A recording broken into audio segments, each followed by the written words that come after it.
এই ছেলে, পাবলিক প্লেসে দাঁড়িয়ে সিগারেট খাচ্ছিস? তোর জন্য আশেপাশে সবার সমস্যা হচ্ছে, দেখছিস না? ঠাস ঠাস ঠাস।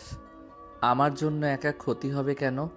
আরও মানুষ তো খাইতেছে, তাদের না দেখে আমাকে এসে সোজা চর মেরে শাসন করতেছেন। পারলে তাদের গিয়ে বলেন। কি বললি তুই, কুত্তার বাচ্চা? আমাকে চরও মেরেছিস, আবার আমার মুখে মুখে কথাও বলতেছিস? তোকে আজকে 14 শিকের জেলের ভাত না খাওয়ানো পর্যন্ত আমি থামছি না। তুই কে রে শালা, আমাকে 14 শিখা জেলের ভাত খাওয়াবি? আমার জন্মের পর থেকেই তো সিগারেট খাচ্ছি, কেউ কিছু বলে নাই। আর আজকে হুট করে এসে তুই এসব বলছিস? নীলা সাগরের কথায় বেশ রেগে গেল। সাগরের শার্টের কলার ধরে টানতে টানতে নিয়ে চলে আসলো পুলিশের গাড়ির কাছে।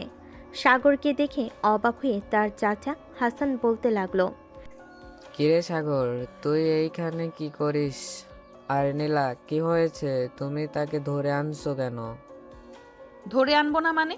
সে এমন কাজ করেছে যা বলার বাইরে। পাবলিক প্লেসে দাঁড়িয়ে দাঁড়িয়ে সিগারেট খাচ্ছিল, তাও আবার কলেজ গেটের সামনে দাঁড়িয়ে। কত বড় সাহস তার! সামনে তাকিয়ে দেখো, সবাই সিগারেট খাচ্ছে। এইখানে সাগরকে ধরে আনার কোনো মানেই হয় না। সো সাগরকে ছেড়ে দাও। আপনি বললেই হলো নাকি ছেড়ে দেবো তাকে? সে সিগারেট তো খেয়েছে, আবার আমার সাথে বেয়াদবিও করেছে সে। হ্যাঁ, আপনি পুলিশ হয়েছেন তো কি হয়েছে? আর বেয়াদবি তো একটু আরেকটু করাই যেতে পারে, তাই না? যেহেতু আপনি এই থানার এসআই। তবে রে দাঁড়া, বেয়াদবি করবি তাই না? এ বলে নীলা দিল সাগরকে দৌড়ানি। এদিকে সাগর এক দৌড়ে ওইখান থেকে চলে গেল তার বাসায়। এদিকে নীলা আর ওইখানে না দাঁড়িয়ে চলে আসলো গাড়িতে। ওই ছেলেটাকে চেনেন না আপনি? নীলা, ওইটা হচ্ছে আমার বড় ভাইয়ের ছেলে। এমনিতে একটু দুষ্টু, তবে সবাইকে সাহায্য করে সব সময়। তুমি এই এলাকায় নতুন এসেছো, কয়েকদিন থাকো, সব বুঝে যাবে। তা তো বুঝতেই হবে। নতুন অফিস, নতুন শহর, আবার নতুন মানুষও, সবকিছুই চিন্তা হবে। ড্রাইভার চাচা, এখন থানার দিকে চলেন, যাওয়া যাক। জি ম্যাম, চলেন। ড্রাইভার গাড়ি চালাতে চালাতে চলে আসলো থানায়। এদিকে সাগর তার বাসার সামনে এসে কলিং বেল দিতেই তার ছোট বোন সাদিয়া এসে দরজা খুলে দেয়। সাগরকে দেখে একটু রাগী কণ্ঠে বলতে লাগলো, সারাদিন কোথায় ছিলে তুমি? আম্মু যে এতগুলো ফোন দিল, একটা ফোনও রিসিভ করলে না কেন? আমার বনুটা বুঝি রাগ করেছে। রাগ করো না, আমার ফোনের চার্জ শেষ হয়ে গেছিল, তাই তো ফোন ধরতে পারি নাই। এখন বলো, কেন আমাকে ফোন করছিলে সারাদিন? আমি জানি না, আম্মু জানে। আম্মুর কাছে যাও। সাগর আর কিছু না বলে চলে গেল রান্নাঘরে।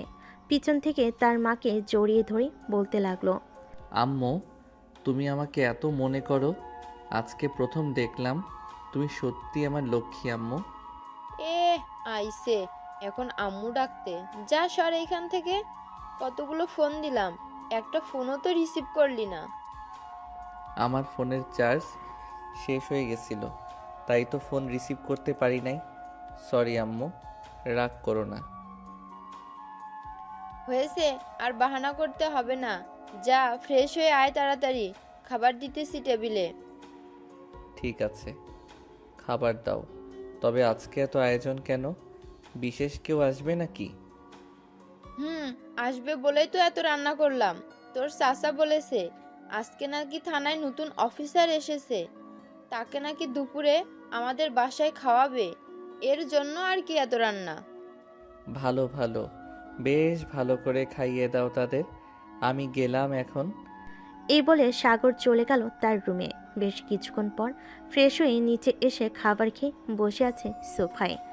এমন সময় সাদিয়া এসে বলতে লাগলো, ভাইয়া চলো আমরা রুমে যাই, তোমার সাথে গেম খেলবো আমি।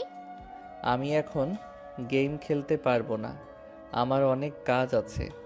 দরজাটা লাগিয়ে দে এখন। এই বলে সাগর চলে গেল বাহিরে। বাইকটা স্টার্ট দিয়ে সোজা চলে গেল গার্লস কলেজের সামনে। গিয়ে দেখে তার বন্ধুরা দাঁড়িয়ে আছে। এটা দেখে সাগর তার সবগুলো বন্ধুকে ধাক্কা দিয়ে ফেলে দিল রাস্তায়। এদিকে জানালা দিয়ে কয়েকজন তাকিয়েছিল তাদের দিকে। হঠাৎ তাদের পড়ে যেতে দেখে তারা হাসতে লাগলো।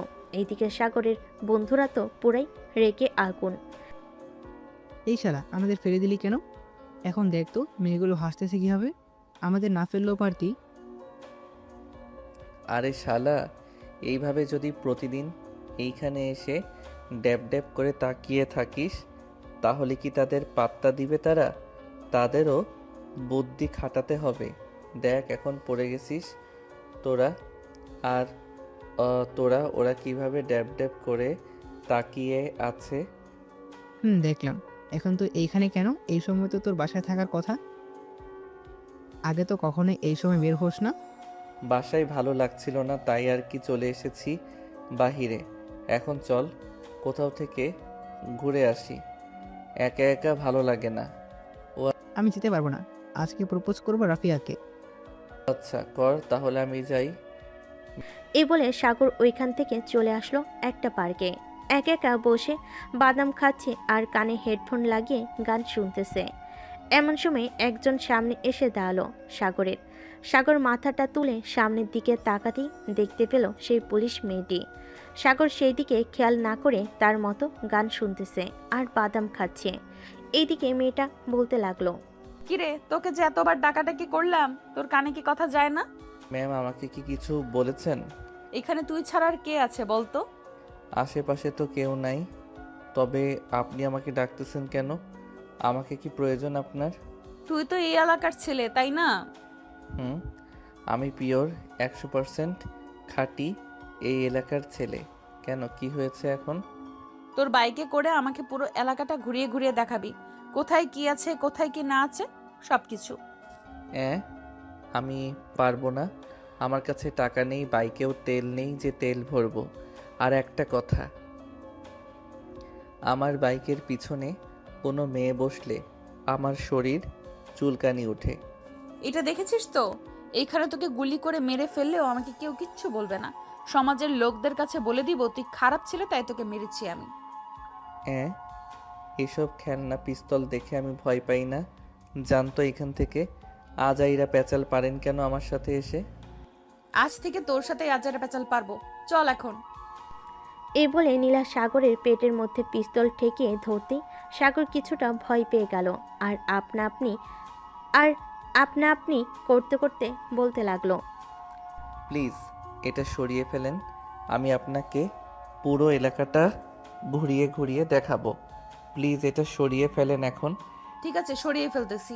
আর একটা কথা, বাইক ব্যাক করার সময় আমাকে বলে ব্যাক করবি। ঠিক আছে, তবে আমাকে 500 টাকা দিতে হবে তেল ভরার জন্য। আমার কাছে টাকা নেই। যা, তেল ভরে দিবনি। সাগর আস্তে আস্তে বাইক চালাচ্ছি যাতে নীলার শরীরে তার শরীরের সাথে না লাগে। এতে আস্তে বাইক চালাতে দেখে নীলা রেগে গিয়ে বলতে লাগলো, রে, তুই বাইক চালাচ্ছিস নাকি সাইকেল চালাচ্ছিস বলতো? সামনের দিকে তাকিয়ে দেখ তো, তোর আগে সাইকেলের লোকটা চলে গেছে। আপনি তো বলেছেন আপনার শরীরের সাথে যেন আমার শরীর না লাগে, তাই তো আস্তে আস্তে চালাচ্ছি। এখন আপনি যদি বলেন তাহলে আমি জোরে চালাতে পারবো। জোরে চালা, দেখি তুই কতটা পারদর্শী বাইক রাইড করতে। সাগর ফুল স্পিডে গাড়ি চালাতে লাগলো। সাগরের গাড়ি চালানো দেখে নীলা কিছুটা ভয় পেয়ে গেল আর মনে মনে বলতে লাগলো, হায় আল্লাহ, এই ছেলে হয়তো আজকে আমাকে মেরে ফেললেই শান্তি হবে। এত স্পিডে কেউ বাইক চালায় নাকি? কি ম্যাডাম, ভয় পাইতেছেন নাকি? ভয় পাইলে বলেন, আপনাকে নামিয়ে দিয়ে আসি আপনার থানায়। আমাকে থানায় নামিয়ে দিয়ে আসতে হবে না, তোকে যা কাজ দিয়েছি এটা কর। আর তোর আব্বু কিসের কাজ করে? আমার আব্বু তো জুতা সেলাইয়ের কাজ করে। মানে তোর আব্বু যদি জুতা সেলাইয়ের কাজ করে তাহলে এই বাইক কিনলে কিভাবে? দেখে তো মনে হচ্ছে কয়েকদিন হয়েছে বাইকটা রুম থেকে বের করা হয়েছে। আমার বন্ধু কিনেছিল, আমি একটু ঘুরতে নিয়ে আসলাম। তার মানে তুই বাইক চালাস, তোর লাইসেন্স নাই? না নেই তো কি হয়েছে? চল এখন থানায় নিয়ে যাব তোকে। বিনা লাইসেন্সে বাইক চালিয়েছিস, এটার জন্য তোকে একদিনের জন্য জেলে ঢুকানো হলো। আপনি বললেই হলো নাকি যে আমাকে জেলে যেতে হবে? নিজেই তো আমাকে এখানে নিয়ে এসেছেন, না নিয়ে আসলে কি আমি বাইক চালাইতাম? নিয়ে যখন এসেছি তখন তো আমার সাথে যেতেই হবে। আর তোকে বারবার জেলে ঢুকিয়ে ভান্ডার ভারী না দেওয়া অবধি মনে হয় না, আর তোকে বারবার জেলে ঢুকিয়ে ডান্ডার বাড়ি না দেওয়া অবধি মনে হয় না আমি শান্তি পাবো। আচ্ছা, আপনার তো অনেক শখ আমাকে জেলে ঢুকিয়ে ডান্ডার বাড়ি দেওয়া, তাই না? হুম, সকালে আমার সাথে বেয়াদবি করেছিল, ওইটা এখনো ভুলি নাই। তাই তো আজকে তোকে ডান্ডার বাড়ি মেরে ঠান্ডা করব আমার মনটা। যেই নীলা সাগরের হাত ধরে উঠতে যাবে, এমন সময় সাগর নীলাকে টান দিয়ে তার কোলে বসিয়ে দিয়ে নীলার ঠোঁট জোড়ায় তার ঠোঁট জোড়া এক করে দিল। কয়েক মিনিটের মধ্যেই কি হয়ে গেল নীলা কিছুই বুঝতে পারল না। এইদিকে নীলা অনেক চেষ্টা করতেছে সাগরের কাছ থেকে ছুটে যাওয়ার জন্য, কিন্তু সাগর তো নাছোড় বান্দা। নীলা ছোটার চেষ্টা করলো, সাগর নীলার ঠোঁট এমনভাবে কামড়ে ধরে আছে, যদি বেশি নড়াচড়া করেন তাহলে ঠোঁট কেটে যাবে। বেশ কয়েক মিনিট পর সাগর নীলাকে ছেড়ে দিয়ে বলল, এখন আমাকে নিয়ে যাইতে পারেন, এখন যাওয়ার জন্য প্রস্তুত আছি আমি। তুই তো দেখছি অনেক বড় বেয়াদব। আমি একজন পুলিশ অফিসার, তুই আমাকে কিস করলি? আজকে তোকে আমি নিয়েই যাব জেলের ভেতরে। চলেন যাই, আপনাকে যেহেতু কিস করেছি আপনার হাতে মাইর খাইলেও কিছুই হবে না, আরও মজাই লাগবে। এই বলে সাগর বাইকে উঠে পড়ল। এইদিকে নীলা রাগে সাপের মতো ফোঁস করতে করতে সাগরের পিছনে গিয়ে বসে পড়ল। দীর্ঘ 10 মিনিট পর সাগর আর নীলা চলে আসলো থানায়। সাগর বাইক থেকে নেমে তার হাতে থাকা বাইকের চাবিটা নীলার হাতে দিয়ে বলতে লাগলো, এখন আমাকে নিয়ে যেতে পারেন, কোনো কিছুই বলবো না। চল, আজকে তোকে এমন মার মারবো আর কোনো দিন আমার সামনে এসে দাঁড়াতে পারবি না।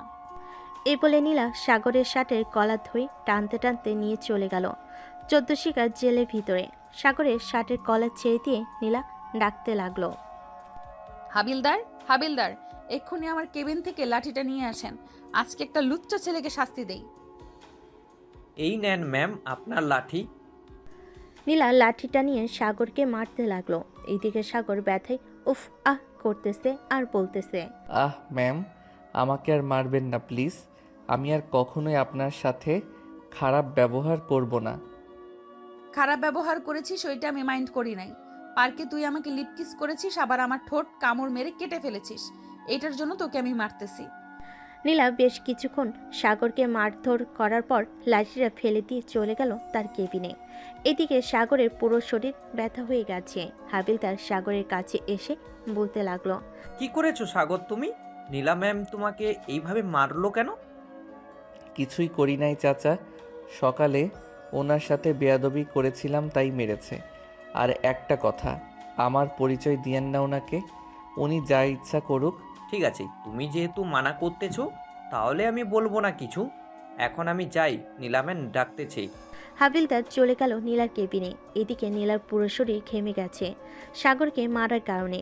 নীলার কেবিনে হাবিলদার প্রবেশ করতেই নীলা বলতে লাগলো, এখন যেই ছেলেটাকে মেরে এসেছি সেই ছেলেটাকে যদি কেউ ছাড়িয়ে নিয়ে যাওয়ার জন্য আসে তাহলে তাকে বলে দিবেন যে আমার অনুমতি ছাড়া তাকে ছাড়া যাবে না। আমি এখন বাসায় গেলাম, সন্ধ্যায় আসবো। ঠিক আছে ম্যাম, যান তাহলে। নীলা একবার সাগরের দিকে তাকিয়ে চলে গেল বাহিরে। গাড়িতে উঠতেই ড্রাইভার বলতে লাগলো, ম্যাম আপনি সাগরকে ধরে এনেছেন কেন? সে কার ছেলে আপনি জানেন এটা? সে যার ছেলেই হোক না কেন তাতে আমার কোনো যায় আসে না। সে অপরাধ করেছে, তাকে শাস্তি দিয়েছি আমি। আর কোনো কথা শুনতে চাই না তোমার কাছ থেকে, যাও এখন। ড্রাইভার আর কিছু বলল না, গাড়ি চালাতে লাগলো। বেশ কিছুক্ষণ পর ড্রাইভার নীলাকে নিয়ে চলে আসলো নীলাদের বাসায়। কলিং বেল দিতেই নীলার আম্মু এসে দরজা খুলে দিল। নীলাকে দেখে তার আম্মু বলতে লাগলো, কি রে নীলা, প্রথম দিন অফিস কেমন কাটলো? তোর কোনো সমস্যা হয় নাই তো? ভালোই কাটছে আম্মু, কোনো সমস্যা হয় নাই। আমি ফ্রেশ হয়ে আসতেছি, আমার জন্য খাবার রেডি করেন। ঠিক আছে যা তুই, আমি খাবার রেডি করতেছি। নীলা চলে গেল। এইদিকে সাগর বসে আছে সদ্য শিখা জেলের ভিতর। এমন সময় থানার ভিতরে প্রবেশ করলো ডিআইজি মোহাম্মদ রফিক চৌধুরী। জেলের ভিতর সাগরকে দেখে রফিক বলতে লাগলো, হাবিলদার হাবিলদার সাগরকে জেলে ঢুকিয়েছে কে? না মানে স্যার, নীলা ম্যাম সাগরকে জেলের ভিতরে ঢুকিয়েছে। সাগর, কি হয়েছে যে তোকে জেলের ভিতরে ঢুকিয়েছে?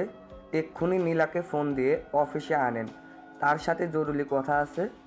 ঠিক আছে স্যার, আপনি কেবিনে গিয়ে বসেন, আমি এক্ষুনি ফোন দিয়ে নীলা ম্যামকে বলতেছি আসার জন্য। রফিক চৌধুরী চলে গেল কেবিনে।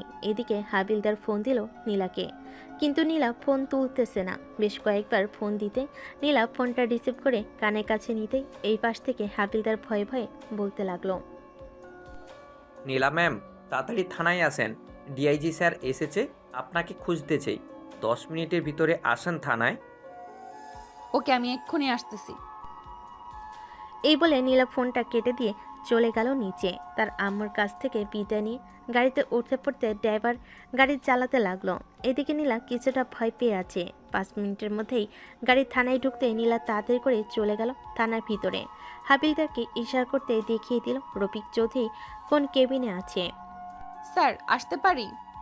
আসো। তা কোথায় গিয়েছিলে থানা থেকে? স্যার, একটু বাসায় গিয়েছিলাম, আমি জানতাম না আপনি যে আসবেন আজকে। আমি প্রতিদিন আসি থানায়, আমার পরিচয়টা তো জানো তাই না? জি স্যার, আপনার পরিচয় জানি আমি। এখন বলো, সাগরকে জেলে ঢুকিয়েছো কেন? তার কি অপরাধ ছিল?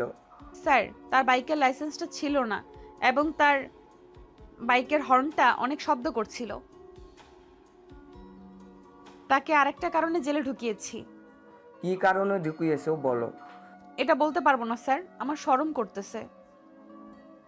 দেখো নীলা, তুমি এই থানার ওসি, তুমি যদি এসব বলতে শরম পাচ্ছ, তাহলে অন্যান্য আসামিরা যদি খারাপ কাজ করে তাহলে তাদের নামেও তো মনে হয় কেস ফাইল হবে না। আসলে স্যার, এই ছেলেটা আমাকে জোর করে কিস করেছে আর সকালবেলা মেয়েদের কলেজের সামনে দাঁড়িয়ে দাঁড়িয়ে সিগারেট খাচ্ছিল। কথাটা কি সত্যি নাকি মিথ্যা? বা তোমার কাছে এমন কোনো প্রমাণ আছে যে তুমি যা যা বলেছো সব সত্যি? লিপ কিস যে করেছে এটা কেউ দেখে নাই, তবে সকালে আমার সাথে বেয়াদবি করেছে। এটা হাবিলদার চাচা আরো কয়েকজন দেখেছে। হাবিলদার, হাবিলদার, একটু কেবিনে আসছেন তো? জি স্যার, বলেন। আমাদের থানায় ওসি মিস নীলা বলতেছেন যে সকালে নাকি সাগর সিগারেট খেয়েছে মেয়েদের কলেজের সামনে। তার মাথা চুলকাতে চুলকাতে বলতে লাগলো, স্যার, সিগারেট খেয়েছে নাকি জানি না, তবে নীলা ম্যাম সাগরকে ধরে গাড়ির সামনে নিয়ে এসেছিল আর সাগর একটু বেয়াদবি করেছে, এটা দেখেছি। ওহ আচ্ছা, বেয়াদবির শাস্তি তো দেওয়া হয়ে গেছে, এখন তাহলে তাকে ছেড়ে দিন। কিন্তু স্যার, সে যে আমাকে ইয়ে করেছে ওইটার কি হবে? বাহ! এক কাজ করেন, ওইটা যেহেতু কেউ দেখে নাই, আপনি গিয়ে তাকে আরেকটা ইয়ে করে আসেন, তাহলে সব সমস্যার সমাধান হয়ে যাবে। যেহেতু সে জোর করে আপনাকে ইয়ে করেছে, আপনিও জোর করেই ইয়ে করে আসেন। থু, ছি ছি, আমি পারবো না এটা। সে সিগারেট খায় আর আপনি বলতেছেন আমাকে তার সাথে ওইসব করার জন্য? পারলে তাকে ছেড়ে দেন। হাবিলদার, তাকে আমার গাড়িতে রেখে আসেন, আমি আসতেছি একটু পর। ঠিক আছে স্যার। হাবিলদার চলে যেতেই রফিক চৌধুরী একটা ফাইল বের করে নীলার সামনে রেখে বলতে লাগলো, এইখানে 5 জন আসামির নাম, ছবি এবং সকল কিছু দেওয়া আছে।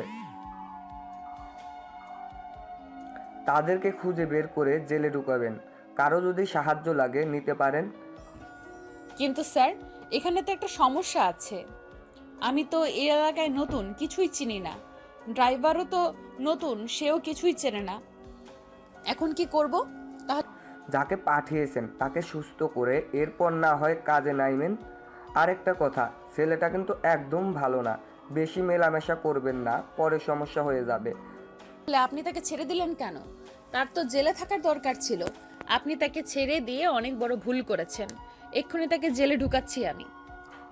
এটা ভুলেও করবেন না, পরে আপনার উপর বিপদ আসলে একমাত্র সেই আপনাকে খুঁজে বের করতে পারবে, আর কেউ না। আপনার কথার মানে বুঝলাম না আমি। না, বুঝাই ভালো। এখন আপনার কাজ করেন, যদি প্রয়োজন হয় তাহলে আমাকে ফোন দিবেন, আমি হেল্প করব আপনাকে।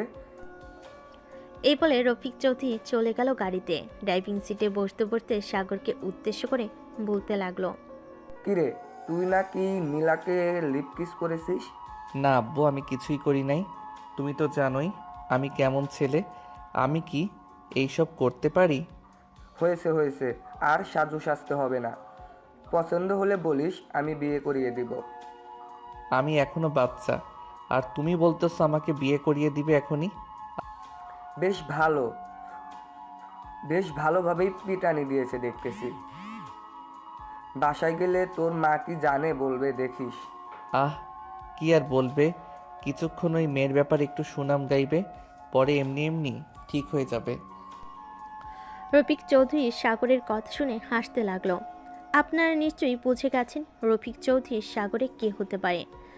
বেশ কিছুক্ষণ গাড়ি চালিয়ে দুজন চলে আসলো বাসায়। সাগরকে ধরে ধরে দরজার সামনে নিয়ে কলিং বেল দিতে সাগরের মা এসে দরজা খুলে দিল। সাগরকে দেখে বলতে লাগলো, কি হয়েছে সাগরের? এইভাবে তাকে ধরে নিয়ে এসেছো কেন? সাগর, তোর কি হয়েছে বাবা? আম্মু, আমার কিছুই হয় নাই, তুমি অযথা চিন্তা করো না তো। আরে বাইক অ্যাক্সিডেন্ট করেছে আমার গাড়ির সাথে। এই যে বলি বাইক জোরে চালাস না, তবু বাইক জোরে জোরে চালাই সে। এখন বুঝ কেমন লাগে।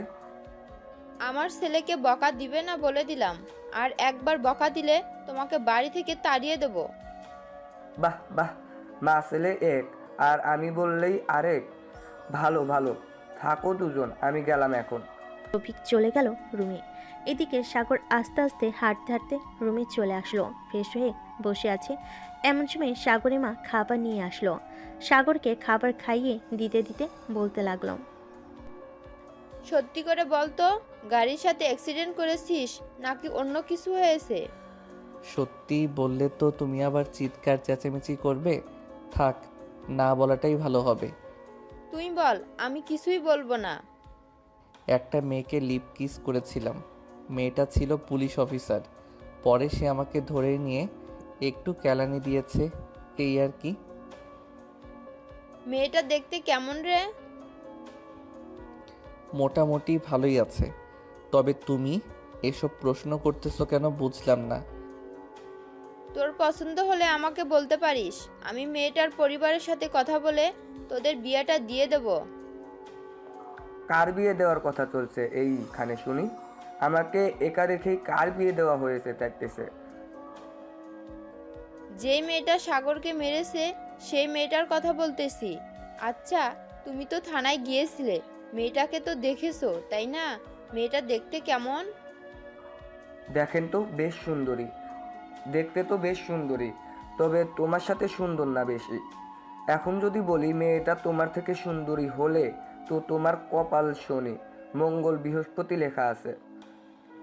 হয়েছে হয়েছে, আর পাম দিতে হবে না, তোমার ছেলের বউ হবে ওইটা। সাগর, তুই তো লেখাপড়া করিস না, আমাদের অফিস দেখাশোনা কর বা অন্য কোনো একটা চাকরি কর। আম্মু, আমার কাজ টাজ ভালো লাগে না একটুও। আমি কাজ করতে পারবো না। যখন আমার ইচ্ছা হবে তখন আমি কাজ করব। ঠিক আছে, তোর ইচ্ছা, আমরা আর তোকে বাধা দেব না, তুই যা ইচ্ছা করতে পারিস। সাগরকে খাইয়ে দিয়ে রুনা বেগম এবং রফিক চৌধুরী চলে গেল রুম থেকে। এইদিকে সাগর বিছানায় গা এলিয়ে দিতেই ঘুম চলে আসলো তার। সন্ধ্যা পর্যন্ত ঘুমিয়ে উঠে পড়ল সাগর। ফ্রেশ হয়ে নিচে যেতেই দেখতে পেল কয়েকজন লোক বসে আছে। সাগরকে দেখে তার মা বলতে লাগলো, আয় বাবা, এখানে বস।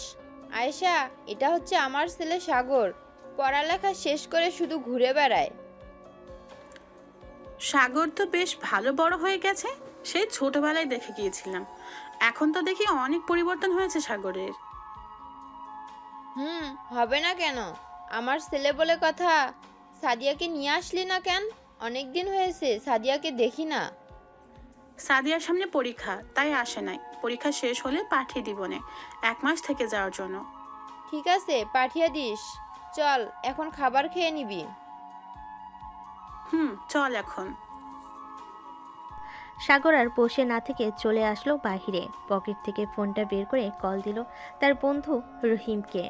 কয়েকবার রিং হতেই ওই পাশ থেকে রহিম বলতে লাগলো, কি রে সাগর, তুই কোথায় আছিস রে? তোকে কতবার ফোন দিলাম, একবারও রিসিভ করলি না। ফোন চার্জে ছিল রে, এর জন্য আর কি ফোন রিসিভ করতে পারি নাই। এখন তোরা কোথায় আছিস সেটা বল, আমি এখনই আসতেছি। আমরা 3 রাস্তার মোড়ে চায়ের দোকানে আছি, তুই চলে আয় চায়ের দোকানে। কাছে আসতেছি, কিছুক্ষণ অপেক্ষা কর। এই বলে সাগর ফোনটা কেটে দিয়ে দাঁড়িয়ে রইল রিকশার অপেক্ষায়। বেশ কিছুক্ষণ পর একটা রিকশা আসলো। রিকশায় উঠে পড়তেই রিকশাওয়ালা মামা চলতে লাগলো 3 রাস্তার মোড়ে। বেশ কিছুক্ষণ পর চলে আসলো 3 রাস্তায়। টাকা দিয়ে হাঁটতে লাগলো সাগর। রহিমের পাশে বসতেই রহিম বলে উঠল, কি রে মামা, কি শুনতেছি? তুই নাকি লেডি পুলিশ অফিসারের হাতে মার খেয়েছিস, তাও আবার 14 শিখের জেলের ভিতরে গিয়ে। তোদের এই কথা কে বলেছে? আমি ডেডি পুলিশের হাতে মাইর খেয়েছি 14 শিখা জেলের ভিতরে? শুনেছি এক জায়গা থেকে, তবে কথাটা কি সত্যি নাকি মিথ্যা সেটা বল আগে। সত্যি হলে আমরা আজকে তোকে ট্রিট দেব, আর মিথ্যে হলে তুই আমাদের ট্রিট দিবি। সত্যি মেরেছে এই সাদিক হাসান। চল, আজকে রহিম আমাদের ট্রিট দিবে। তার পকেট দেখি কতটুকু ভরা আছে, আজকে তার সব কিছুই শেষ করে ফেলবো। ঠিক আছে চল, দেখি তুই আমার পকেটের কি অবস্থা করতে পারিস। এই বলে রহিম সবাইকে নিয়ে চলে গেল রেস্টুরেন্টে। খাওয়া দাওয়া করতে করতে রাত বেজে গেল 1টা।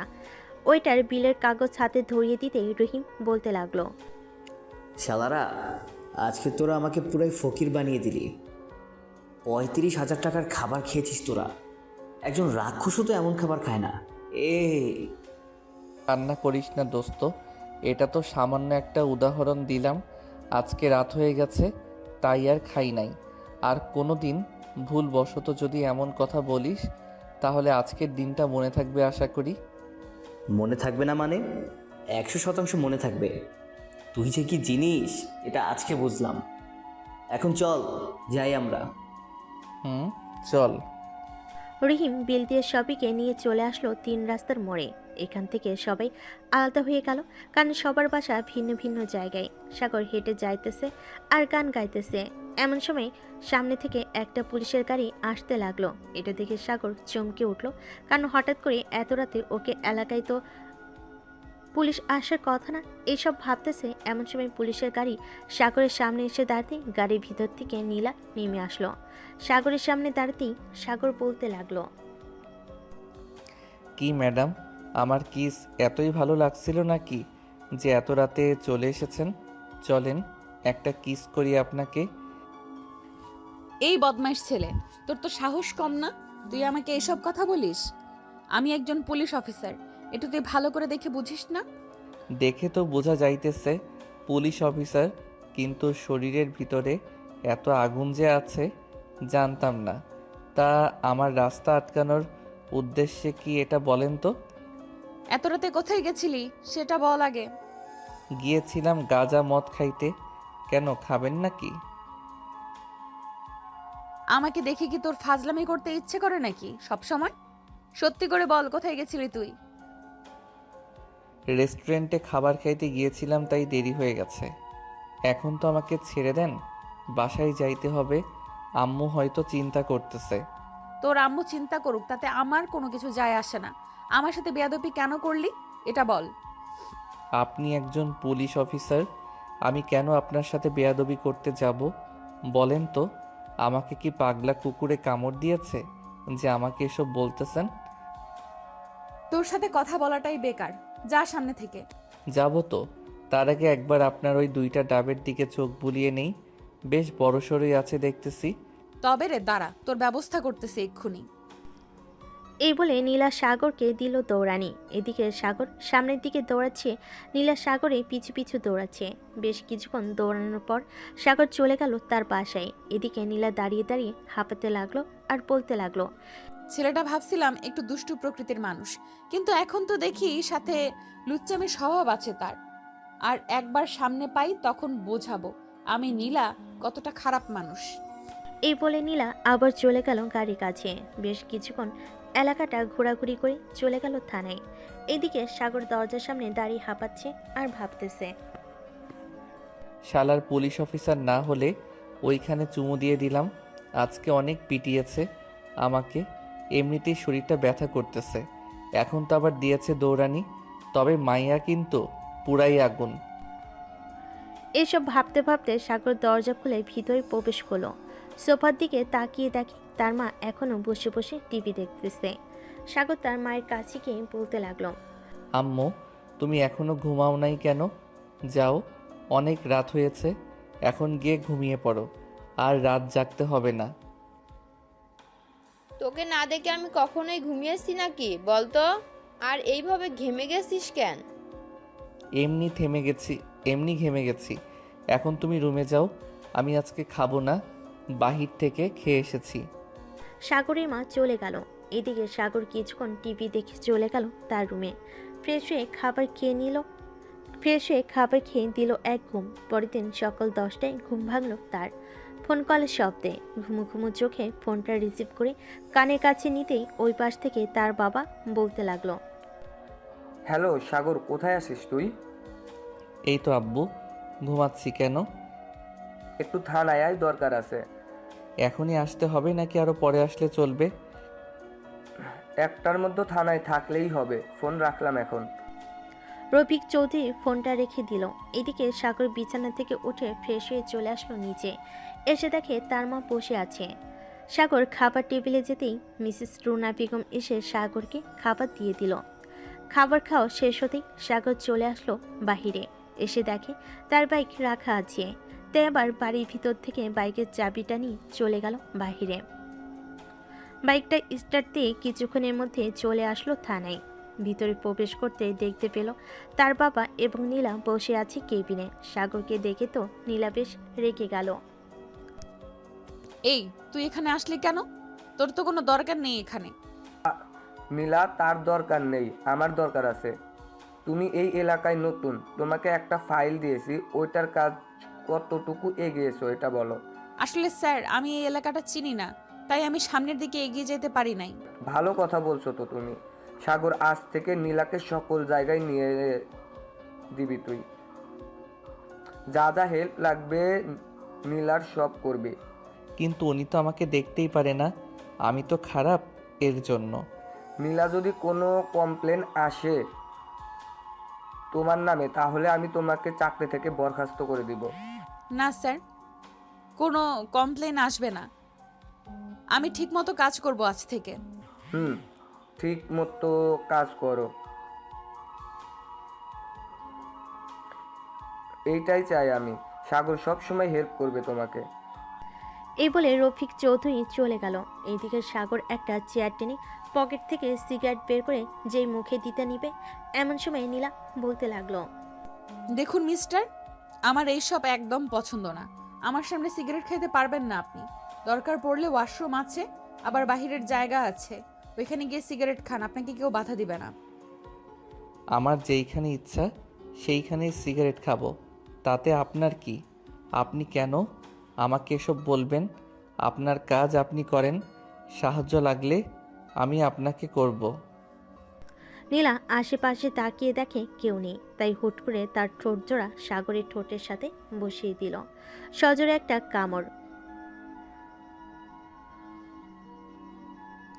সাথে সাথে সাগরের ঠোঁট থেকে রক্ত পড়তে লাগলো। এটা দেখে সাগর নীলাকে উদ্দেশ্য করে বলতে লাগলো, এই আপনার কি হয়েছে? এটা করলেন কেন? এখন তো আমি কোনো খাবার খেতে পারবো না। খাবার খেতে পারবি না বলেই তো করলাম এটা। আমার সামনে নো স্মোকিং। আর যদি দেখি সিগারেট খাইতে, তাহলে এখন তো একটা ঠোঁটে কামড় দিয়েছি, পরের বার একটা দিব না, একসাথে 2টা ঠোঁট কামড়ে মেরে ছিঁড়ে ফেলবো। বললেই হলো নাকি যে কামড় মেরে ছিঁড়ে ফেলবেন? এটা কি আপনার বাপ দাদা লাগানো সম্পত্তি, নাকি যখন যাই ইচ্ছা তখন তাই করবেন? ধরে নিতে পারিস এমনটাই। যদি বেশি কথা বলিস এখন, তাহলে কিন্তু আবার দিব ঠোঁটে কামড়, তখন বুঝবি কি কি জিনিস আমি। দরকার নেই, আপনার মতো রাক্ষসীর লিপকিস খাওয়ার। এই নেন আমার ফোন নাম্বার, যদি দরকার পড়ে তাহলে ফোন দিয়েন, আমি চলে আসব। এখন কোথাও যাইতে পারবি না, এখন আমার সাথে বের হতে হবে তোকে। একটা মিশন আছে, ওটা কমপ্লিট করব। তুই গাড়িতে বসে থাকবি। ঠিক আছে, চলেন। সাগর আর নীলা চলে আসলো বাহিরে। সাগর যেই গাড়িতে উঠতে যাবে এমন সময় নীলা সাগরকে উদ্দেশ্য করে বলতে লাগলো, গাড়ি দিয়ে যাব না, তোর বাইকটা দিয়ে যাব। আমার বাইক দিয়ে গেলে তো আর শত্রু ধরে আনতে পারবেন না, তার চাইতে গাড়ি দিয়েই চলেন। নীলা আর কিছু বলল না, দুজনেই গাড়িতে উঠে চলে গেল। সাগর সবকিছুই বুঝিয়ে দিতেছে নীলাকে, কোন দিক দিয়ে গেলে কোথায় যাওয়া যাবে, কি করলে কি করা যাবে, এসব কিছুই বুঝিয়ে দিতেছে। হঠাৎ একটা জঙ্গলের ভিতর ঢুকে গেল নীলা। এইটা দেখে সাগর বলতে লাগলো, কি ব্যাপার, আপনি এই জঙ্গলের ভেতর ঢুকেছেন কেন? এইখানে তো ভয়ঙ্কর জন্তু জানোয়ার আছে। কিছুই নেই এইখানে। এক দল ঘাপটি মেরে বসে আছে গত 4 বছর ধরে। এইখান থেকে এই সকল কিছু পাচার হয়। তাহলে আপনি একা এসেছেন কেন? পুরো ফোর্স নিয়ে আসলেই তো পারতেন। ফোর্স নিয়ে আসা যাবে না। আর আমি একা কোথায়? সাথে তো তুই আছিস, তাই না? তাকে দেখে সাহসী মনে হয়, কিন্তু আমাকে দেখে ভয় পাস কেন? আপনাকে দেখে ভয় পাই না, আপনার ওই মেশিন গানকে দেখে ভয় পাই। কখন জানি আমার মাথায় গুলি করে দেন। আমাকে যেমন ভাবিস আমি তেমন না। এখন আমার সাথে চল, তাদের সাথে ফাইট করব, তুই আর আমি। নীলা আর সাগর চলে গেলে জঙ্গলের ভিতরে। নীলা আর সাগর চলে গেল জঙ্গলের ভিতরে। দুজন হাঁটতেছে এমন সময় গুলি চলার শব্দ পেল নীলা। দুজন একটা বড় গাছের আড়ালে লুকিয়ে পড়ল। বেশ কিছুক্ষণ পর একদল শত্রুরা নীলারদের গাছের সামনে এসে বলতে লাগলো, সবাই শোনো, এই জঙ্গলে একটা পুলিশের গাড়ি এসেছে, তাদেরকে যে করেই হোক মারতে হবে। তাদের হাতে যদি আমরা ধরা পড়ে যাই তাহলে অনেক বড় সমস্যায় পড়ে যাব। আমাদের কোটি কোটি টাকার মাল আছে, এখনও পাচার করা হয় নাই। ঠিক আছে ভাই, আপনি চিন্তা করবেন না, আমরা তাদের খোঁজে বের করে মারব। ঠিক আছে, এখন আমি ডেরার দিকে গেলাম, তোমরা আশেপাশে খেয়াল রেখো। ঠিক আছে ভাই। তারা চলে যেতে লাগলো। এদিকে নীলা আর সাগর সব কথা শুনে ফেলল। সাগর নীলার হাত থেকে পিস্তলটা নিয়ে সবার মাথার গুলি করে মেরে ফেলল। একবারে নিখুঁতভাবে গুলিগুলো তাদের মাথায় লাগছে। তুমি এত নিখুঁতভাবে গুলি করলে কিভাবে? আর ওদের মাথায় গিয়েও লাগলো? আপনার বস রফিক চৌধুরী আছে না, উনি আমাকে শিখিয়েছে সব কিছুই। চলেন এখন সামনের দিকে যাই, ওরা সব মারা গেছে। ঠিক আছে, চলো। সাগর নীলার হাতে হাত রাখতে নীলা সাগরের হাত ছেড়ে দিল এক ছটকায়। সাগর আর কিছু বলল না, সামনের দিকে এগিয়ে যেতে লাগলো। বেশ কিছুক্ষণ যাওয়ার পর দুজন চলে আসলো শত্রুদের আস্থানার সামনে। এসে দেখে সবাই ড্রাগসগুলো প্যাকেটে করতেছে। আর এটা দেখে নীলা বলতে লাগলো, চলো আমরা দুইজন তাদের উপরে অ্যাটাক করি, তাহলে তারা এখানেই মারা যাবে। আপনার মতো বোকা হলে তারা এখানেই মারা যাবে, তাই না? একবার সামনের দিকে তাকিয়ে দেখেন তো কতজন লোক আছে। তারা আমাদের যদি ঘিরে ধরে বা একসাথে গুলি করে তাহলে আমাদের কি অবস্থা হবে বুঝতে পারছেন? বুঝতে পারছি। তো এখন কি করব আমরা? এখানে দাঁড়িয়ে থাকলে তো ওরা আমাদের দেখে ফেলবে। চুপচাপ দাঁড়ান একটু, আমি দেখতেছি কি করা যায়। ওর আশেপাশে তাকিয়ে দেখতে লাগলো কোথাও কিছু দেখা যায় কিনা। একটা জিনিস লক্ষ্য করলো, সাগর সবার হাতে লাল রশি বাঁধা। সাগর নীলাকে নিয়ে চলে আসলো সেই জায়গায় যেখানে কিছুক্ষণ আগে কয়েকজন লোককে মেরেছিল। তাদের হাত থেকে লাল রশি খুলে সাগর পরে নিল। নীলার হাতও পরিয়ে দিল একটা। সাগর আর নীলা চলে গেল তাদের সামনে। সাগরের নীলাকে দেখে বেশ অবাক হলো তাদের মধ্যে থাকা লোকেরা। সাগরকে দেখে বলতে লাগলো, এই তুই কে রে, এইখানে এসেছিস কেন? আমি তো তোমাদের সাথেই কাজ করি, এই দেখো আমার হাতেও তো লাল রশি বাঁধা। ও আচ্ছা, এখানে দাঁড়িয়ে না থেকে কাজে লেগে পড়। সাগর আর কিছু বলল না, কাজে লেগে পড়ল। তাদের সাথে সন্ধ্যা হতে সাগর আর নীলা প্ল্যান করে কাজে লেগে পড়ল। পিস্তলে সাইলেন্সার লাগিয়ে গুলি করতে লাগলো তাদের উপরে। বেশ কিছুক্ষণের মধ্যেই সাগর আর নীলা সবাইকে মেরে ফেলল। মারা শেষ হতে তাদের মেন লিডারদের বন্দি করে ফেলল নীলা। সাগর, তোমাকে ধন্যবাদ। তুমি অনেক সাহায্য করেছো আমাকে। আজকে তুমি না থাকলে আমি হয়তো তাদেরকে ধরতে পারতাম না। ধন্যবাদ দিতে হবে না, এটা আমার কর্তব্য ছিল। সাগর আর নীলা কথা বলতেছে এমন সময় তাদের সামনে পুলিশের গাড়ি এসে দাঁড়ালো। সাগর আর নীলা উঠে গেল একটা গাড়িতে, বাকিদের গাড়িতে উঠিয়ে চলে আসলো সবাই থানায়। সাগর সবার কাছ থেকে বিদায় নিয়ে চলে গেল বাসায়। কলিং বেল দিতেই রফিক চৌধুরী এসে দরজা খুলে দিল। সাগরকে দেখে মুচকি হাসি দিয়ে বলতে লাগলো, কিরে সবাইকে ধরিয়ে দিচ্ছিস নাকি? আব্বু, সবাইকে ধরিয়ে দিয়েছি। খুবই টায়ার্ড এখন আমি। সকালে কথা হবে, এখন ঘুমাতে গেলাম। ঠিক আছে, যা তাহলে। সাগর চলে গেল তার রুমে। ফ্রেশ হয়ে খাওয়া দাওয়া করে ঘুমিয়ে পড়ল। পরের দিন বিকেলে ঘুম ভাঙল একটা মেয়ের ডাকে। সাগর ভাইয়া, এই সাগর ভাইয়া উঠো, অনেক সকাল হয়েছে। আম্মু, বিরক্ত করো না তো, অনেক রাতে এসেছি, আমাকে ঘুমাতে দাও। আমি তোমার আম্মু না, আমি সাদিয়া। আরে পিচ্চি, তুই কখন আসলি এখানে? সকালে এসেছি, তোমাকে তো সে কখন থেকে ডাকতেছি, তুমি কোনো কথাই বলতেছো না। কাজ শেষ করে এসেছি তো রাতে, তাই আর কি ঘুম হয় নাই। তুই নিচে যা, আমি ফ্রেশ হয়ে আসতেছি। ঠিক আছে, তাড়াতাড়ি আসো। সাদিয়া চলে গেল নিচে। এইদিকে সাগর বিছানা থেকে উঠে ফ্রেশ হয়ে নিচে চলে আসলো। এসে দেখে সবাই গল্প করতেছে। সাগর সাদিয়ার পাশে বসে বলতে লাগলো, তোর পরীক্ষা শেষ নাকি পিচ্চি? পরীক্ষা শেষ, তাই তো চলে এসেছি। আর হ্যাঁ, আমাকে পিচ্চি পিচ্চি বলবা না, আমি এখন অনেক বড় হয়ে গেছি। সাদিয়ার কথা শুনে সবাই হো হো করে হাসতে লাগলো। হাসাহাসি শেষ হতেই সাগর আবারও বলতে লাগলো, আচ্ছা যা, তোকে পিচ্চি বলবো না। আম্মু, আমাকে খাবার দাও, খুব ক্ষুধা লাগছে। টেবিলে গিয়ে বস, আমি আসতেছি। আর তোমরাও গিয়ে বসে পড়ো, সবাই মিলে খাবার খেয়ে নিই। রুনার কথায় সবাই চলে গেল খাবার টেবিলে। খাবার খেয়ে বসে আছে এমন সময় সাগরের ফোনটা বেজে উঠল। তাকিয়ে দেখে অচেনা নাম্বার।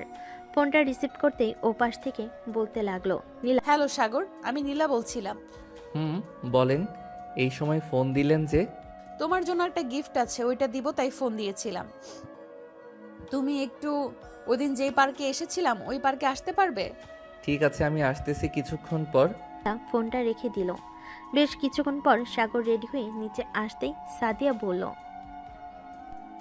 ভাইয়া, আমিও যাব তোমার সাথে, প্লিজ আমাকে নিয়ে চলো প্লিজ।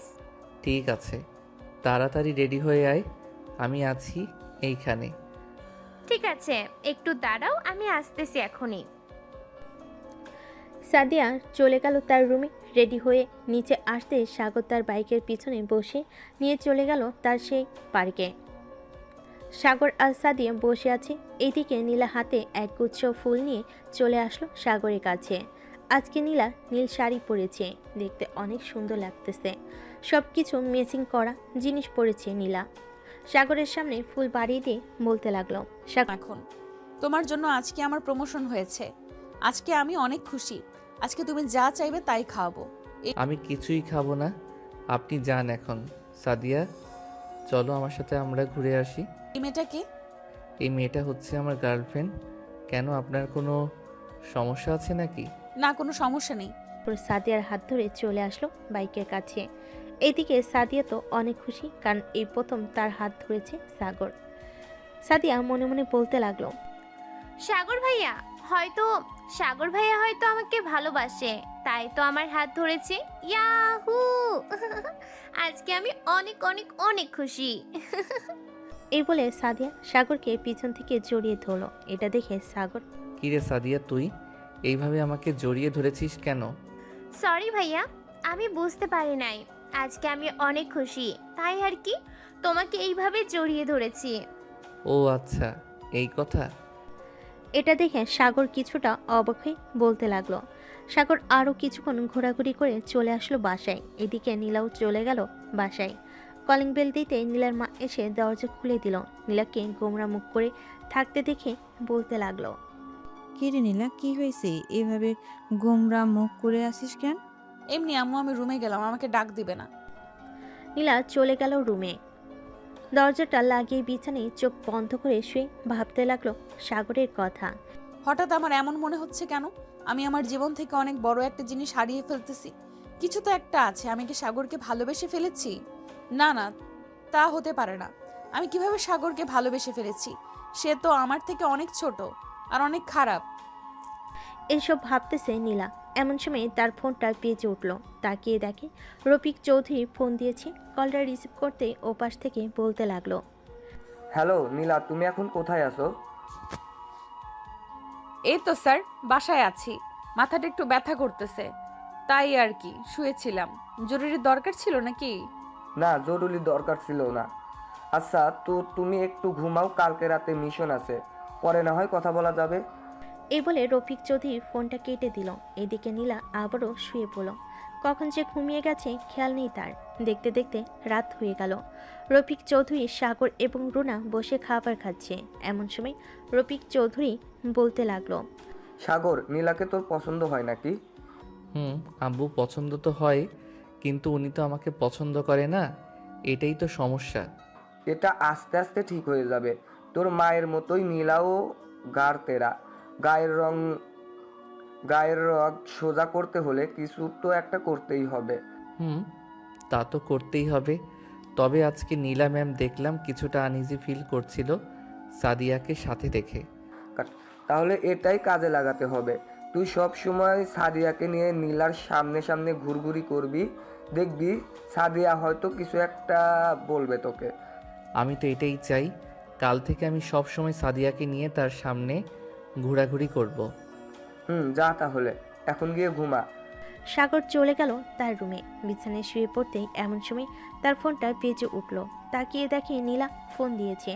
সাগর মুচকি হাসতে কলটা রিসিভ করলো আর বলল, কেমন আছেন নীলা ম্যাম? এই তো আলহামদুলিল্লাহ ভালো আছি। তুমি কেমন আছো? আমিও আলহামদুলিল্লাহ ভালো আছি। তো কোনো কাজ আছে নাকি? থাকলে বলেন, আসি আমি এখনই। আসলে তো ভালোই হয়, তবে বেশি কাজ নেই, তুমি চাইলে আসতে পারো। ওকে, আমি 10 মিনিটের মধ্যে আসতেছি। সাগর ফোনটা কেটে দিয়ে চলে গেল নিচে। এ সময় সাগরকে আসতে দেখে তার বাবা বলতে লাগলো, কিরে, এখন কোথায় যাইতেছিস তুই? নীলা ফোন দিয়েছে, বলেছে যাওয়ার জন্য, তাই একটু যাইতেছি। ওহ আচ্ছা, যা তাহলে। যা করবি বুঝে শুনে করবি, তোর উপর আমাদের চিন্তা ভরসা আছে। আব্বু, তুমি কোনো চিন্তা করো না, আমি সব কিছুই বুঝে শুনে করব। তোমাদের মান সম্মান নষ্ট হতে দিব না আমি। যা তাহলে। সাগর চলে গেল থানার সামনে। এসে ফোন দিল নীলাকে। একবার রিং হতে নীলা ফোনটা রিসিভ করলো। সাগর, চলে এসেছো নাকি? থানার থেকে একটু দূরে আছি। এইখানেই নেমে পড়বো নাকি থানায় আসবো?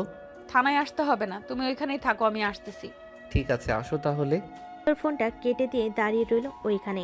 বেশ কিছুক্ষণ পর নীলা আসলো। সাগর নীলার পাশে বসে পড়তে নীলা বলতে লাগলো, রাতের খাবার খেয়েছো নাকি? বাসা থেকে খেয়ে এসেছি। তা এখন কোথায় যাবেন? দুই চোখ যেই দিকে যায় ওই দিকে যাব। এ বলে নীলা তার বাম হাতটা আস্তে আস্তে সাগরের হাতের উপর রাখলো। সাগর তার হাতটা সরালো না, কারণ সে দেখতে চাইছে নীলা কি করে। বেশ কিছুক্ষণ যাওয়ার পর নীলা সাগরের দিকে তাকিয়ে দেখে সাগর ঘুমিয়ে গেছে। এটা দেখে নীলা গাড়িটা রাস্তার একপাশে থামিয়ে আস্তে আস্তে সাগরের কাছে এসে সাগরের ঠোঁটের সাথে তার ঠোঁট জোড়া স্পর্শ করতে সাগর রেসপন্স করতে লাগলো। বেশ কিছুক্ষণ রেসপন্স করার পর নীলা সাগরকে ছেড়ে দিয়ে তার সিটে বসে পড়ল। সাগর, ওই মেয়েটা কি সত্যি তোমার গার্লফ্রেন্ড? ওই মেয়েটা আমার গার্লফ্রেন্ড। বিয়ের কথাবার্তাও চলতেছে বাসায়। আচ্ছা ম্যাম, একটা কথা বলেন তো। কি কথা? আপনি হঠাৎ আমাকে লিপ কিস করলেন কেন এখন? লিপ কিস করি নাই, তোমার ঠোঁটে মশা বসেছিল, ফু দিতে গিয়েছিলাম আর তখনই তোমার ঠোঁটের সাথে লিপ কিস করে ফেলেছি। আপনাকে একটা সুযোগ দিতে পারি। কেমন সুযোগ? বুঝলাম না। আপনি চাইলে আমার সাথে রিলেশন করতে পারেন, পরে আমি ওই মেয়েটাকে ছেড়ে দিব, তখন না হয় আপনাকে বিয়ে করে ফেলবো। দরকার নেই আমার এমন ভালোবাসার। একজনকে কষ্ট দিয়ে আরেকজন সুখী হতে পারে না, তুমি তাকে নিয়ে সুখে থাকো। এই বলে নীলা চোখে হাত রেখে পানি মুছতে লাগলো। মুছা শেষ করেই বেশ কিছুক্ষণ ঘোরাঘুরি করলো দুজন। মাঝরাতে চলে আসলো সাগর বাসায়। কলিং বেল দিতে সাগরের মা এসে দরজা খুলে দিল। সাগর কোনো কিছু না বলে চলে গেল তার রুমে। বিছানায় শুয়ে আছে সাগর আর ভাবতেছে, নীলা ম্যাম কি আমাকে সত্যি ভালোবেসে ফেলেছে নাকি ভালোবাসে না? ভালোবাসলে তো কান্না করতো না। এসব ভাবতেছে সাগর। অন্যদিকে নীলাও ভাবতেছে কি করবে সে। সাগরের সাথে রিলেশন করবে নাকি করবে না, এসব ভাবতে ভাবতে টেবিলের উপর মাথা রেখে ঘুমিয়ে গেল নীলা। পরের দিন রফিক চৌধুরী সকাল সকাল চলে গেল অফিসে। গিয়ে দেখে নীলা টেবিলে মাথা রেখে ঘুমাচ্ছে। নীলার মাথায় হাত বুলিয়ে দিতে নীলার ঘুমটা ভেঙে গেল। নীলা দাঁড়িয়ে সালাম দিয়ে বলতে লাগলো, আসসালামু আলাইকুম স্যার, আপনি কখন এসেছেন? আমাকে একবার ডাক দিবেন না? তুমি ঘুমিয়েছিলে তাই ডাক দেই নেই। তোমাকে দেখে মনে হচ্ছে তুমি অনেক টেনশনে আছো। বাসায় কি কোনো সমস্যা হয়েছে নাকি? না স্যার, বাসায় কোনো সমস্যা হয়নি, এমনি ভালো লাগতেছে না তাই আর কি এমন দেখাচ্ছে আমাকে। ঠিক আচ্ছা, তুমি বাসায় চলে যাও। আজকে 2 দিনের ছুটি দিলাম তোমাকে। আছে স্যার। নীলা চলে গেল বাসায়। এদিকে রফিক চৌধুরী ফোন দিল সাগরকে। কয়েকবার রিং হতেই ওপাশ থেকে সাগর বলতে লাগলো, হ্যালো আব্বু। কোথায় আছিস রে তুই এখন? এই তো আব্বু, বাসায় আছি। কেন? থানায় আসতে পারবি না কি একটু এখন? জরুরি কাজ আছে নাকি? না, জরুরি কাজ নেই। নীলাদের বাসায় যাব তোকে নিয়ে বিয়ের ব্যাপারে কথা বলার জন্য। এত তাড়াহুড়ো করার কি দরকার আছে? নীলা ম্যাম যেই সময় বলবে ওই সময় আমরা যাব। নীলা মেয়ে মানুষ, সে কখনোই বলবে না নিজের মুখে। আমি বুঝতে পারি নীলার মুখ দেখে। এখন তুই কি চাস সেটা বল। আমি আরও কিছুদিন সময় চাই, নীলার মুখ থেকে শুনবো আমি সব কিছু। ঠিক আছে, তোর যা ইচ্ছে তাই কর। সাগর ফোনটা কেটে দিয়ে চলে আসলো 3 রাস্তার মোড়ে। এসে দেখে তার বন্ধুরা বসে আছে। সাগর গিয়ে পাশে বসলো তাদের। এমন সময় সিয়াম বলে উঠল, কি রে সাগর, বেশ ভালোই তো চলছে প্রেম, তাই না? দোষ সালা, আমি আবার কার সাথে প্রেম করে দেখলি তুই? হইছে হইছে, আর কিছু বলতে হবে না। সাদিয়ের সাথে বেশ ভালোই প্রেম করতেছিস তুই। প্রতিদিন ঘুরতে নিয়ে যাস তাকে। আমাদেরকেও তো দিতে পারিস, আমরাও তো ঘুরতে নিয়ে যাই তাকে। শালা, ঘুরতে নিয়ে যাইতে চাইলে যাবি, আমাকে বলিস কেন? ঘুরতে নিয়ে যাওয়ার আগে একটা কথা শুনে যা। সাদিয়াকে এমনি যেমন ভালো দেখিস, কে কিন্তু অন্যরকম। যদি অন্য কোনো মেয়ের সাথে কথা বলতে দেখে তাহলে কপালে 380% মাইল লেখা আছে, এটা মনে রাখিস। সমস্যা নাই, আমি কোনো মেয়ের সাথে কথাই বলবো না। তুই শুধু সাদিয়ের সাথে আমার একটু সেটিং করিয়ে দে। ঠিক আছে, আমি সেটিং করিয়ে দিব নে। এখন তাহলে আমি যাই।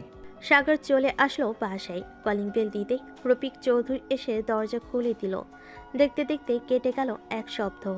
এই 1 সপ্তাহ সাগর নীলার সাথে কোনো যোগাযোগ করে নাই। এদিকে নীলা পুরোপুরি পাগল হয়ে গেছে সাগরকে না দেখতে পেয়ে। রাত 10টায় নীলা বসে আছে তার কেবিনে। এমন সময় রফিক চৌধুরী আসলো। নীলাকে দেখে বলতে লাগলো, নীলা আমার সাথে আসো। কোথায় যাব স্যার? আগে তো আসো আমার সাথে, এরপর বলতেছি। রফিক চৌধুরী নীলাকে গাড়িতে উঠিয়ে নিয়ে চলে আসলো তার বাসায়। কলিং বেল দিতেই রুনা খাতুন এসে দরজা খুলে দিল। এদিকে নীলা কিছুই বুঝতেছে না সে কোথায় এসেছে, কেন এসেছে। স্যার, আমাকে এখানে নিয়ে আসলেন কেন? ঠিক 2 তলায় ডান পাশের রুমটা দেখতেছো না? ওই রুমে একটা সারপ্রাইজ আছে তোমার জন্য। যাও এখন। ঠিক আছে স্যার। নীলা চলে আসলো সাগরের রুমে। এসে দেখে সাগর ঘুমাচ্ছে।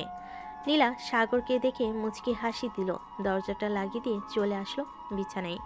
লাইটটা অফ করে দিয়ে সাগরকে জড়িয়ে ধরে সাগরের গালে মুখে ঠোঁটে কিস করতে লাগলো। এদিকে সাগর বেশ বুঝতে পারতেছে কেউ তাকে জড়িয়ে ধরে আছে। এই কে কে আমার রুমে এসেছেন? এখনই আমার রুম থেকে চলে যান।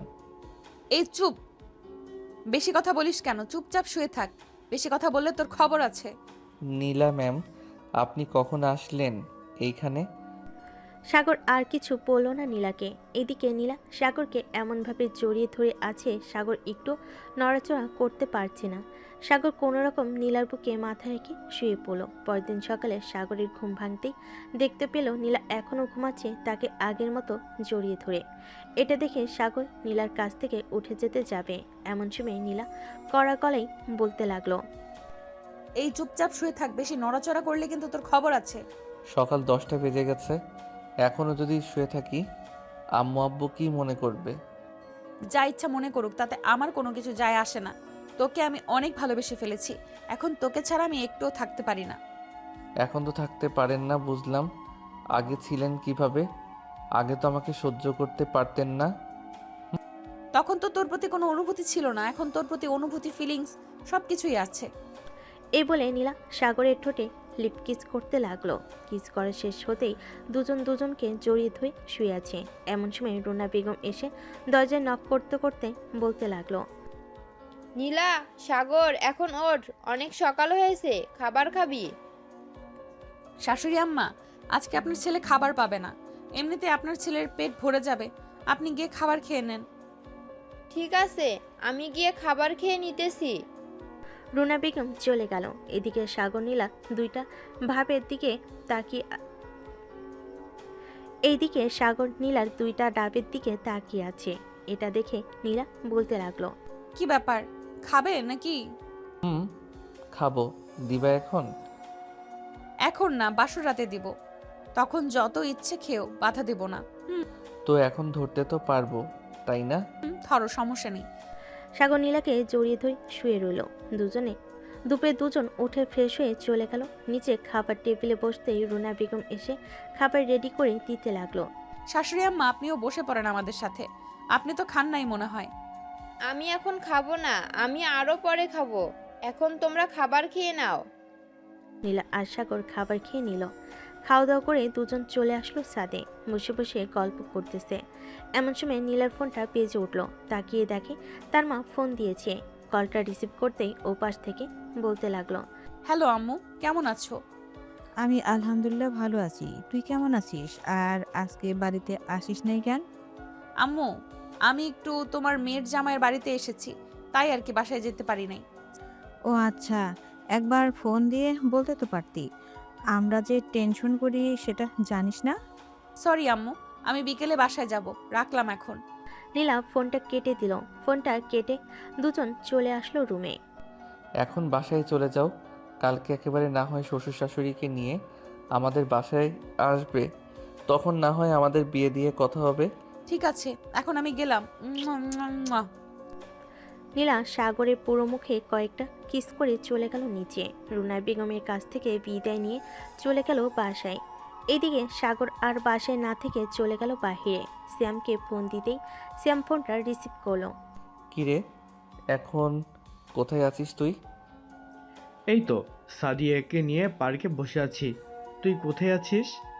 আমি তো 3 রাস্তার মোড়ে। আচ্ছা, তো তোরা দুইজন থাক, পরে কথা হবে। তুইও চলে আয়, এইখানে সবাই আছে, শুধু তুই ছাড়া। আচ্ছা, আমি এখনই আসিতেছি। এই বলে সাগর একটা রিক্সা করে চলে গেল সেই জায়গায়। পার্কে প্রবেশ করতেই দেখতে পেল তার বন্ধুরা বসে আড্ডা দিতেছে। সাগরকে দেখে সাদিয়া মুখ লুকাতে লাগলো। এটা দেখে সাগর বলল, আর মুখ লুকাতে হবে না, আমি তোদের খুব ভালো করেই চিনি। যেখানে সব কিছু আমি সেটেল করে দিলাম, ওইখানে আবার আমার সামনে মুখ লুকানো হচ্ছে। শরম, আমার বুঝি শরম করে না ভাইয়া? তোর আবার কিসের শরম? পিচ্ছি মানুষ, রিলেশন করতেছিস এটাই তো অনেক। সিয়াম, বিয়ে করবি কবে এটা বল আগে। মন তো চাইতেছে এক্ষুনি বিয়ে করে ফেলি, কিন্তু এখন বিয়ে করা যাবে না। সবার আগে একটা চাকরির ব্যবস্থা করতে হবে। চাকরির ব্যবস্থা না করলে সাদিয়াকে বিয়ে করতে পারবো না। সাদিয়া, তোদের অফিসে না হয় একটা চাকরি খুঁজে দে তোর আব্বুকে বলে। তোদের বিয়ে হয়ে গেলে সব কিছু তো তোর নামেই থাকবে। আচ্ছা, আমি রাতে আব্বুকে বলে দেখি আব্বু কি বলে। আশা করি আব্বু একটা কাজ ব্যবস্থা করে দিবে। দেখ। সাগর তাদের সাথে আড্ডা দিতে দিতে বিকেল হয়ে গেল। 5টার সময় সাগর চলে আসলো বাসায়। কলিং বেল দিতে সাগরের মা এসে দরজা খুলে দিল। সাগর, চলে এসেছিস তুই? এই নে, এইগুলো নিয়ে আয় বাজার থেকে, কালকে নীলা তার আব্বু আম্মুকে নিয়ে আসবে। এইগুলো শেষ হয়ে গেছে, না আনলে রান্না করতে পারবো না। ঠিক আছে আম্মু, আমি আনতেছি এখনই। সাগর চলে গেল বাজারে, সব কিছু নিয়ে চলে আসলো বাসায়। কলিং বেল দিতেই তার আম্মু দরজা খুলে দিল। বেশ কিছু বুঝিয়ে দিয়ে চলে গেল তার রুমে। ফ্রেশ হয়ে খাটের উপরে এসে বসতেই নীলার নাম্বার থেকে কল আসলো। সাগর ফোনটা রিসিভ করতেই ওপাশ থেকে বলতে লাগলো, কি করো এখন? এই তো বাজার থেকে আসলাম মাত্র। তুমি কি করো? আমি শুয়ে আছি। কালকে আব্বু আম্মুকে নিয়ে তোমাদের বাসায় যাব। আম্মু বলেছে আমাকে রাতে আসবে নাকি আমাদের বাসায়। কেন, একা থাকতে পারবে না নাকি? তোমাকে জড়িয়ে না ধরলে ঘুম আসবে না আমার। রাতে চলে আসবে আমাদের বাসায়। ঠিক আছে পিচ্চি, রাতে চলে আসবো। সাগর আরও কিছুক্ষণ কথা বলে ফোনটা কেটে দিল। এইদিকে নীলাও চলে আসলো সাগরদের বাসায়। কলিং বেল দিতে সাগর গিয়ে দরজা খুলে দিল। নীলাকে সামনে দেখে একটা মুচকি হাসি দিল সাগর। নীলা সোজা চলে গেল রান্নাঘরে, গিয়ে দেখে তার শাশুড়ি মা রান্না করতেছে। শাশুড়ি আম্মা কি রান্না করতেছেন এখন? কি আর রান্না করব, মাংস আর ভাত রান্না করতেছি। তুমি গিয়ে টিভি দেখো, আমি আসতেছি একটু পর। ঠিক আছে শাশুড়ি আম্মা। নীলা আর সাগর বসে বসে টিভি দেখতে লাগলো। বেশ কিছুক্ষণ পর কলিং বেল বেজে উঠল। নীলা গিয়ে দরজা খুলতেই দেখতে পেল রফিক চৌধুরী দাঁড়িয়ে আছে। রফিক চৌধুরীকে দেখে পা জড়িয়ে ধরে সালাম করে নিল নীলা। আরে আরে নীলা, কি করতেছে এসব? সারো। ছেড়ে দিলাম। এখন বলেন, এত রাতে কোথা থেকে আসলেন শ্বশুর আব্বা? অফিসে গিয়েছিলাম। এই নাও রিজাইন লেটার তোমার জন্য।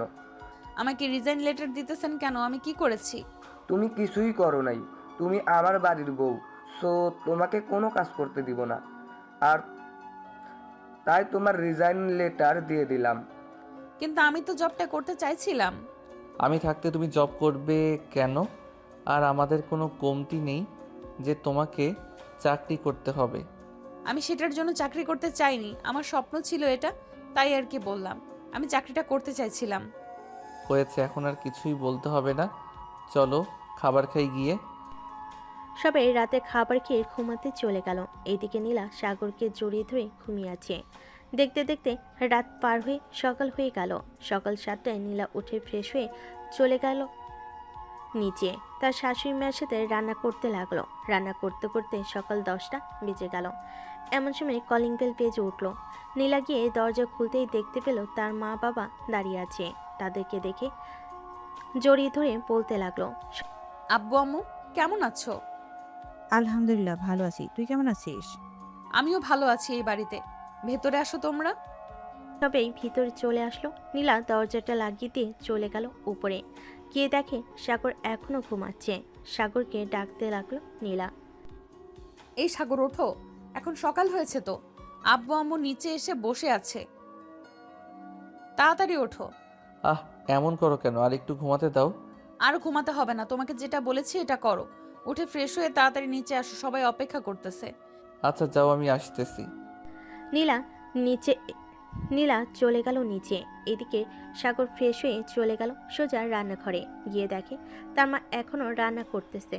এটা দেখে সাগর বলতে লাগলো, কি ব্যাপার আম্মু, তুমি এখনো রান্না করতেছো কেন? রান্না করা শেষ, সবকিছু গুছিয়ে রাখতেছি। তুই এক কাজ কর, সবাইকে নিয়ে খাবার টেবিলে যা, আমি খাবার নিয়ে আসতেছি। ঠিক আছে আম্মু, আসো তাড়াতাড়ি। সাগর সবাইকে নিয়ে খাবার টেবিলে বসে পড়ল। খাওয়া দাওয়া শেষ করে সবাই বসে আছে সোফায়। এমন সময় নীলার আম্মু বলতে লাগলো, দেখুন, আমাদের কিন্তু একটা মাত্র মেয়ে, কোনো দিন কোনো কিছুতে অমত করি নাই। সে যা বলেছে তাই করতে দিয়েছি, এখন সে যাই বলবে তাই হবে। বেয়ার আপনারা কথা বলে বিয়েটার ডেট ফাইনাল করুন। সাগর, নীলা, তোমরা দুজন কিভাবে বিয়ে করতে চাও শুনি? কাজী ডাকবো নাকি অনুষ্ঠান করে বিয়ে করবে? দেখুন, আমি দুই পরিবারের কোনো টাকা নষ্ট করতে চাইতেছি না। আজকে রাতে আমাদের বিয়ে হবে, জাস্ট কাজে ডেকে বিয়ে পড়িয়ে দিবেন আমাদের। ঠিক আছে, তোমার যেহেতু ইচ্ছা এটাই হবে। সবাই গল্প করতে লাগলো। গল্প করতে করতে সন্ধ্যা হয়ে গেল। রাতে খাওয়া দাওয়া করে সাগর আর নীলা বসে আছে সোফায়। বেশ কিছুক্ষণ পর কলিং বেল বেজে উঠল। নীলা গিয়ে দরজা খুলতে দেখতে পেল সাগরের আপুর সাথে একজন কাজী নিয়ে দাঁড়িয়ে আছে। তাদেরকে সম্মানস্বরূপ ঘরে নিয়ে আসলো। কার কার বিয়ে হবে আজকে? এই মেয়েটার এবং আমার ছেলের। ও আচ্ছা, তাহলে বিয়ে পড়াতে শুরু করেন। সাগর আর নীলার বিয়েটা পড়িয়ে দিয়ে চলে গেল কাজী। এদিকে সাগর বসে আছে সোফায়। এমন সময় আবার কলিং বেল বেজে উঠল। দরজা খুলতেই দেখতে পেল সাগরের সকল বন্ধুরা দাঁড়িয়ে আছে। তারা ভিতরে এসে সাগরকে নিয়ে চলে গেল ছাদে। সাগরের হাতে কয়েকটা প্যাকেট ধরিয়ে দিয়ে বলতে লাগলো, শালা তোর আর ভালো হলি না, এইগুলো এখন ইউজ করা যাবে না, আরও কয়েক মাস পর থেকে ইউজ করব। সাগরের কথা শুনে সবে হাসতে লাগলো। রাত প্রায় 2টা। এমন সময় সাগরের মা এসে বলতে লাগলো, সাগর, অনেক রাত হয়েছে, রুমে যা, মেয়েটা একা একা বসে আছে। আম্মু যাইতেছি। এই আমি যাই রে, আবার কালকে দেখা হবে। সাগর চলে গেল রুমে। দরজা খুলে ভিতরে প্রবেশ করতে নীলা এসে সাগরের পা ধরে সালাম করতে সাগর নীলাকে নিচ থেকে উঠে বুকের সাথে চেপে ধরল। বেশ কিছুক্ষণ থাকার পর সাগর বলতে লাগলো, এই যে পুলিশ ম্যাম, এখন কি আমি আপনাকে আদর করতে পারি? এখন আদর করতে পারো, তবে আস্তে আস্তে করবে। তুমি অনেক লুচু ছেলে, কি থেকে কি করে বসো আল্লাহই ভালো জানে। হা হা হা, আজকে রাতে আমি আমার সিনিয়র বউকে আদর করব। বলে সাগর আস্তে আস্তে নীলার ঠোঁট থেকে শুরু করে গালে, পিঠে, ঘাড়ে সব জায়গায় কিস করতে লাগলো। নীলাকে উৎসাহিত করে তুলল যাতে দুজন অনেকক্ষণ আদর করতে পারে। ওই এখন আদর করো, আমি আর থাকতে পারছি না। এই তো, ওয়েট, চিৎকার করবে না কিন্তু।